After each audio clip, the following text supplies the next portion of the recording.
Back in 2021, I got a really crazy spur-of-the-moment opportunity to take rollers of a C7 Corvette. A friend of mine was coming over to my house to pick up a polarizer for his lens because he didn't have one. And instead of just taking the polarizer and leaving, he asked if I wanted to take pictures with him. And I said, heck yeah, let me grab my camera. So we go out to these back roads in the forest where not that many people drive, and we are hanging out the back of his minivan. So the back hatch is open and we're in that little storage area in the back, but it actually is pretty deep in there. So you have quite a bit of wall to keep the lower part of your body in the car. And you could also wrap your arm around one of the seat belts. So there's no way you're gonna fall out the back. Roller pictures you're taking while the car's moving, but to make them look really good, you're also trying to get the camera as low to the ground as possible so you can get the most motion blur of the road. And usually sports cars just look better from lower down. But you might be asking, how do you get the camera that close to the road without you scraping the camera and it yanking it out of your hand? Well,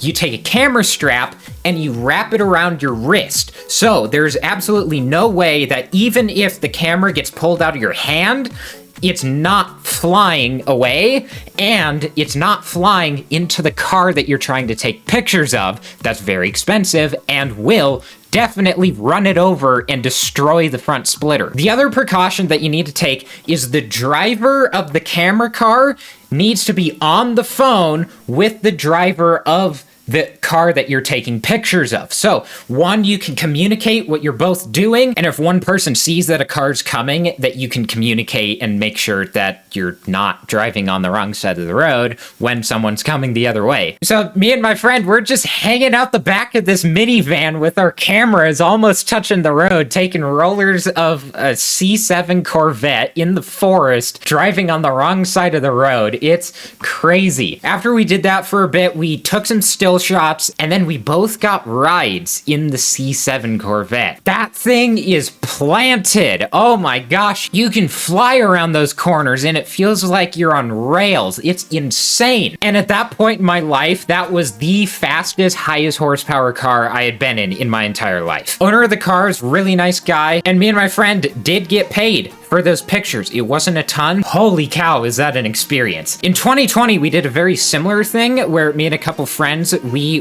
wanted to test out car photography. We went way out on a road where no one drives within a mile of when it turns to dirt, and we took pictures and video of a friend's Mini Cooper, and we did a very similar thing. Both drivers were on the phone with each other so we could tell when to pass and when we're gonna get over into oncoming traffic. And me and another friend, we were in a minivan with the side door open, so you have all this space so you can be on the floor of a minivan and be pretty close to the road and taking pictures out the side. So those are my two experiences of taking roller shots of cars. If there's a moral to the story, it's that a minivan is the perfect camera car.